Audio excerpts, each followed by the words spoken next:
Hello YouTube. Today I have a new computer system that I acquired recently from my friend Grateful42, who you saw in a previous video. This would be this Pentium 3 box right here. This is a custom build from back in the day. See the front of it here. It's got twin LG CD readers. There's just CD-ROMs. There's no writing, burning, no DVD, anything. But they're twin, and they both still work perfectly. LG even made good drives back then. Got an extra slot there, or an extra bay, I should say. Right there, we got the floppy drive, which is a Mitsumi floppy drive, which is I think part of Mitsubishi. There's the power button right there. It's just a big old circle. Here's where a logo should go, if you were to put one on there, or like a sticker for maybe like Pentium 3 inside or something like that. There are 3 LEDs well, 2 LEDs actually. That's a reset button up there. That one is power and that one is hard drive. The power one doesn't work. It's either burned out or it's plugged in the wrong way. Either way. Here's the other side of the case here.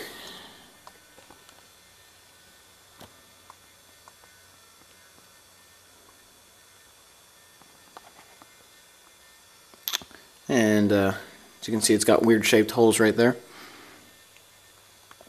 Let's take it off and take a look inside in a minute. But first, let's look at the back.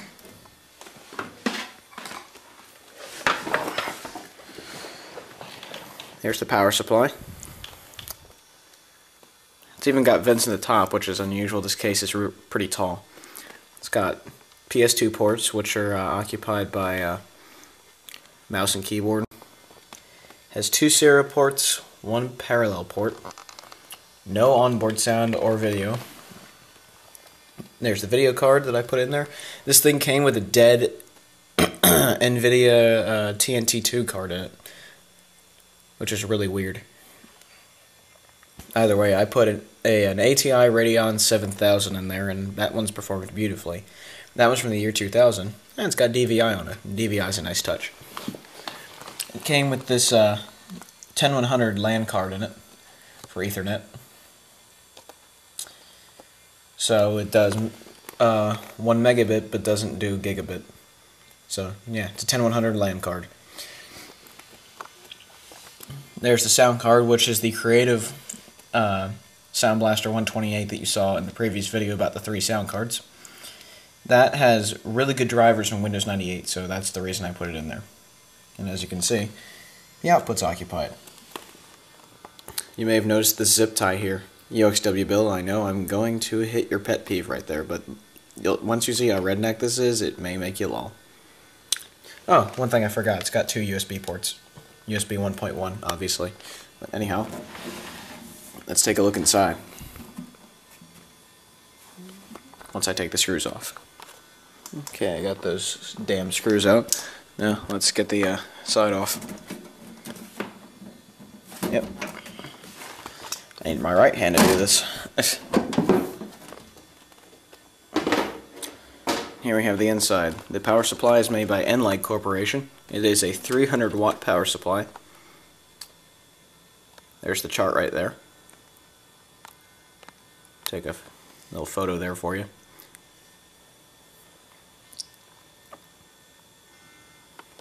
This power supply still works perfectly. Just in a test to how good old these things are. I might have to open it up and inspect the capacitors though, just to be safe. And here's the inside. There's the ATI card right there. You can see by the ATI logo there. And of course there is the LAN card and the sound card with the CD in, plugged in from the bottom CD drive. There's an intake fan right there. There's a PC speaker, which happens to be a 0.5 watt 8 ohm speaker. So that's a pretty weak speaker. What I want to do someday is take these wires here and hook them up to a regular speaker, like, I don't know, a Minimus 7 or a big old 70 speaker and see how good they sound, or see how good it sounds, how good you can make your PC beep sound. Post beep in hi-fi. Anyhow, this is a fan job I kind of rigged up in here when experimenting. I took the fan of an old laptop cooler, spliced it into a fan connector here. I used these wires off of a dead fan, and just used the connector for a Molex. Right there, Molex. It converts Molex to 3-pin. And that was running at one point, but that was when I had a more powerful card in here, just to test things out. I was running XP and Linux and other things on this computer to test it out. And I found that this thing actually does the best as an old gaming computer. It has all its RAM slots filled. That's 4 128 sticks of SD, PC, 133 RAM, so it's SD RAM. This board can only handle 256 sticks. I have a 512 stick I tried in here, and it could only read 256 of it. So if I get 4 256 sticks, I can have a gig of RAM in here. But it's almost pointless now with this setup I'm going to have. You can see there the capacitors. The capacitors look outstanding. No bleeding caps at all. Just beautiful. There's the Cooler Master heatsink on the Pentium 3 in there. That's a Coppermine 1 GHz Pentium 3. So that's a real good core right there.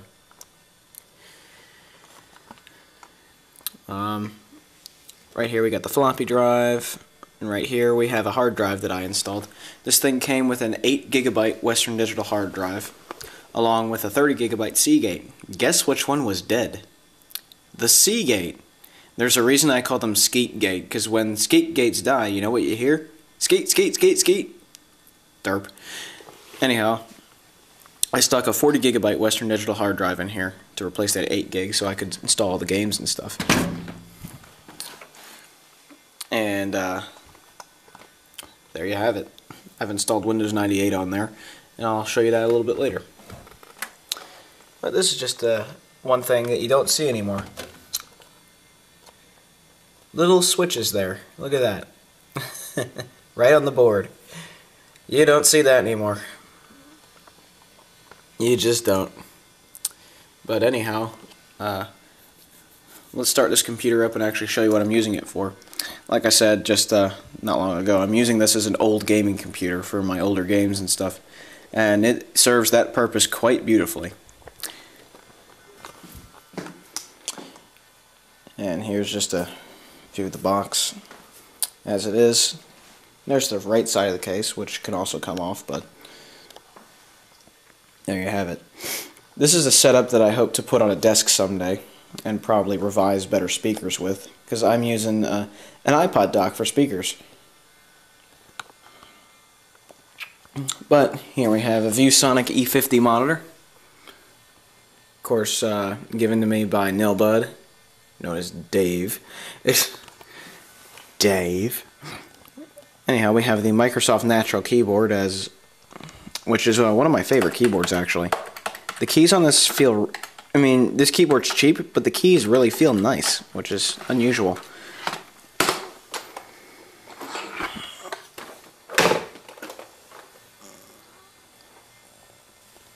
I don't know if you can see that, but it's a Microsoft Natural Keyboard Elite, made in Mexico. So this was not made in China. There you go. I'm sure UXW Bill would call this the Microsoft Unnatural keyboard. Personally, I actually like it. Feels good with my fingers. So I mean, it's no Model M, but of course, you know. Along with that, I have a Microsoft IntelliMouse. One of the best ball mice out there. It feels great in the hand. And of course, the patriotic mouse pad.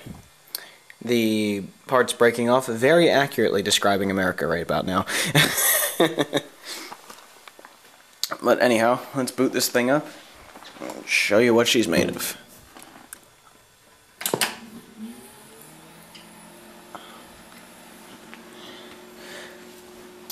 And you'll notice that the First main board. That is one motherboard brand I've never seen before today. And that, according to Dave, or Nilbud, is likely a division of Foxconn from back in the day. They're now defunct, of course, but, you know. As you can see here, I put Windows 98 on it. The good old bar at the bottom and everything.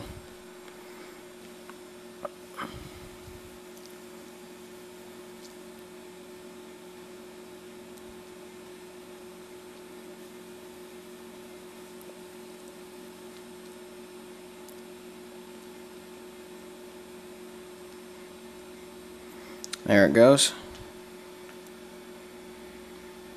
And here we have the Windows 98 login screen. So let's log in here. And hear the lovely startup sound.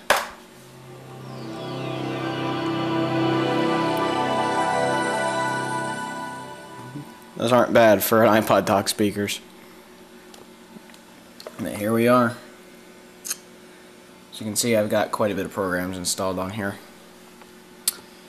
It's still loading.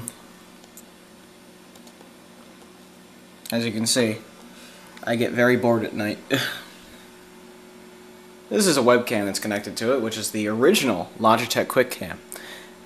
This is really hard to find drivers for, but I found some drivers for it on the internet. I mean, it's not too hard, but it's not on their website anymore, so you actually have to do some hunting and searching around. Hunting and gathering, as they say. As far as the Windows 98 installation on this computer goes, I did connect it up to the internet. I updated it to Internet Explorer 6 so that I could use Windows Update. And I downloaded a few pieces of software. I downloaded Opera and Firefox. Got those two running. I didn't put virus protection on here because there's just absolutely no point in it when it's going to be offline most of the time anyway. It's literally going to be used for old games, and that's really about it. But I guess I'll show you the webcam software first. When I started up, you notice this webcam actually has a blue light in the top.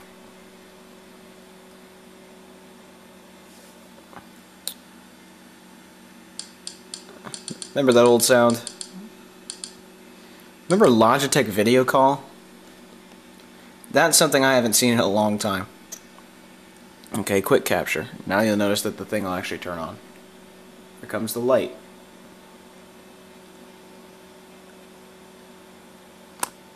See, isn't that a little weird?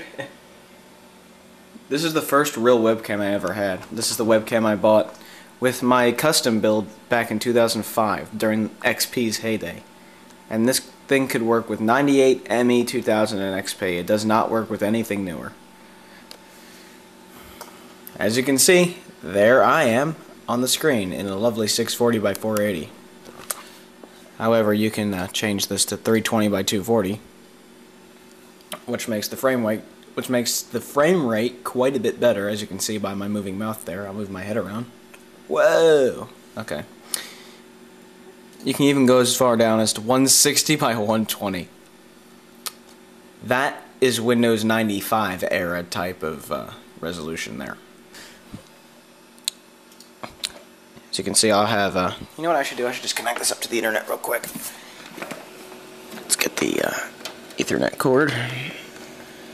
Stick that into the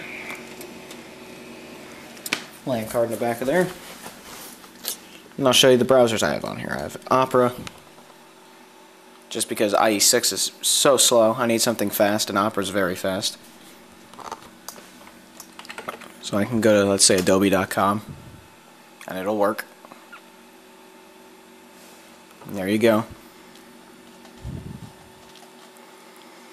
And this is Opera version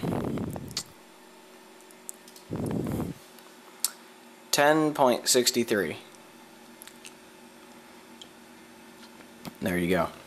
That's the newest version I could find for Windows 98 that worked. As far as Firefox goes, it's Firefox 2.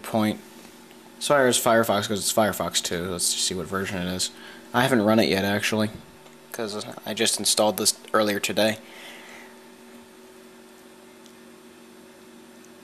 It's not important anything.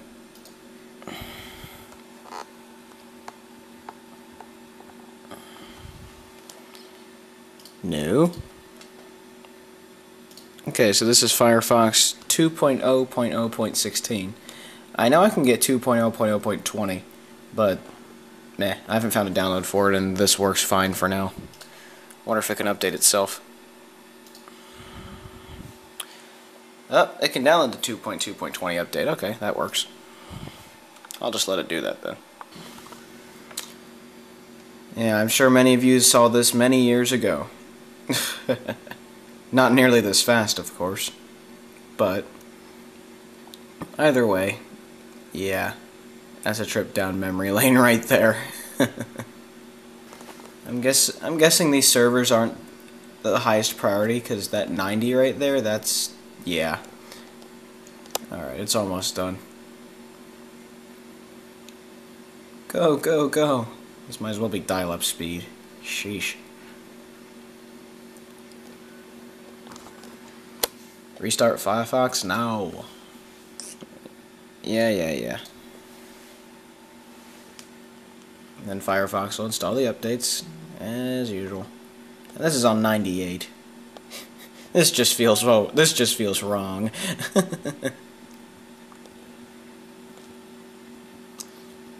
Then it'll open Firefox again. There we go. Cool. And those are the browsers I have on here in case I need to download stuff. Other software. Let's check it out. I have the creative drivers for the Sound Blaster 128 right there. The user's guide. How useless is that? Command line, of course. Gotta love good old command line.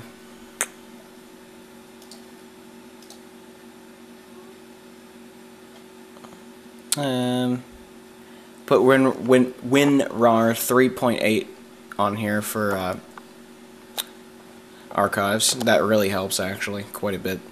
I put Pigeon on here just because I could.